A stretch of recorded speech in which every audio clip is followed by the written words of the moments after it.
Monsieur le Président, cher Daniel Guilherme, Mesdames et Messieurs les infirmières et infirmiers libéraux, comme vous le savez, je n'ai malheureusement pas pu me rendre à votre congrès, mais je tenais vraiment à vous dire ces quelques mots en cette fin d'année 2019 où beaucoup de choses se sont passées pour notre système de santé.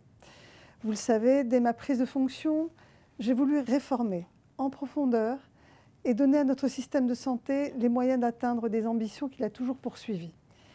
Dans cette vision à court, moyen et long terme, chacun a un rôle à jouer. Et je ne dis pas cela pour faire plaisir.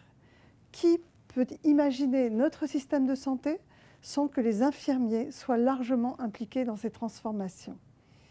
Et je pense évidemment aux infirmiers libéraux qui sont bien souvent les seuls à aller au contact des patients directement à leur domicile.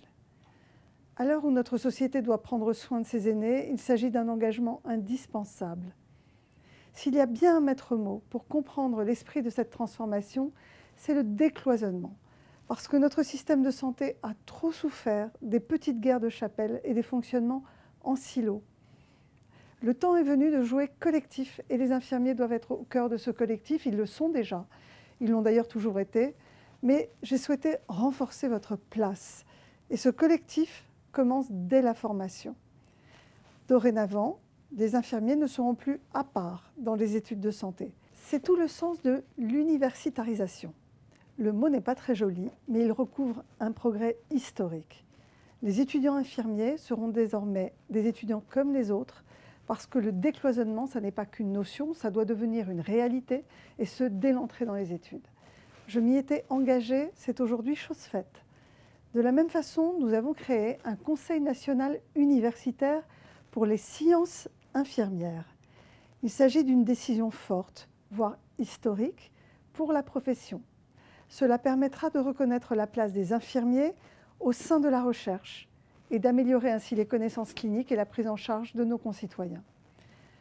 Au cœur de ce collectif de soins, un effort tout particulier a aussi été porté sur les compétences des infirmiers. C'est tout d'abord la reconnaissance des infirmiers en pratique avancée, vous le savez, les IPA, et c'est là une révolution majeure. Les IPA disposeront désormais de compétences élargies et pourront suivre avec leur accord des patients sur la base d'un protocole d'organisation. Même s'il s'agit d'une avancée importante et qui vaut aussi bien pour l'exercice ambulatoire que pour l'exercice hospitalier, l'attention portée aux infirmières et infirmiers dans Ma Santé 2022 ne peut se résumer évidemment à la création des IPA.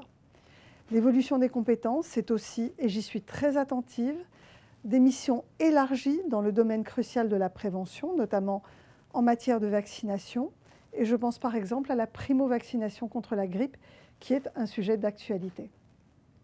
Concernant les autres vaccinations, la Haute Autorité de Santé a été saisie et devra nous transmettre ses recommandations début 2020 dans l'objectif d'un nouvel élargissement des compétences vaccinales.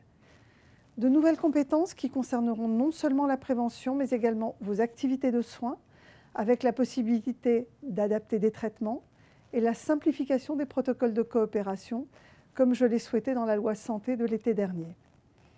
J'ai dit que vous deviez être des pierres angulaires. J'y crois profondément, dans une nouvelle architecture qui articule de manière cohérente, efficace, la ville et l'hôpital. Et je vous le dis comme je le pense, les infirmiers sont indispensables dans la structuration de l'exercice de ville.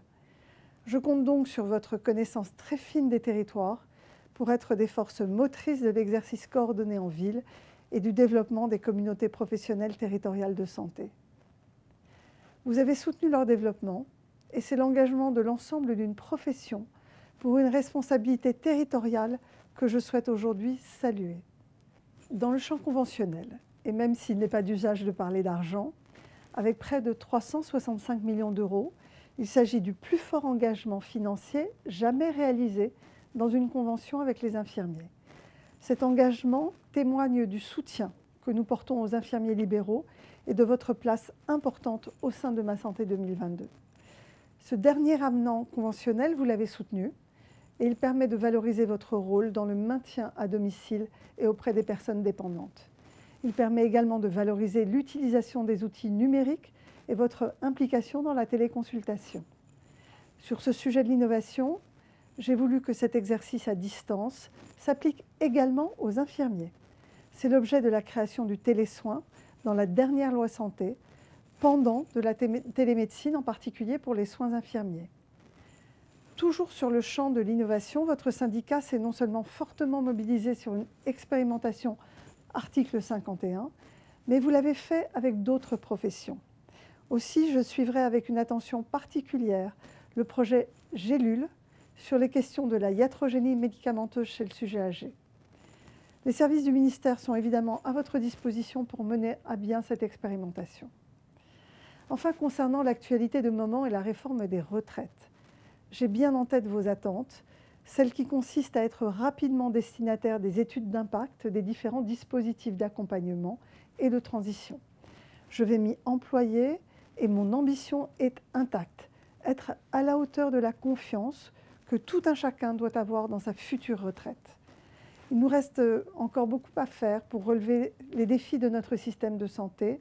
Je sais pouvoir compter sur votre détermination pour avancer ensemble, ainsi que votre engagement quotidien au service des malades. Mon message est finalement assez simple. Ma santé 2022 ne se fera pas sans vous.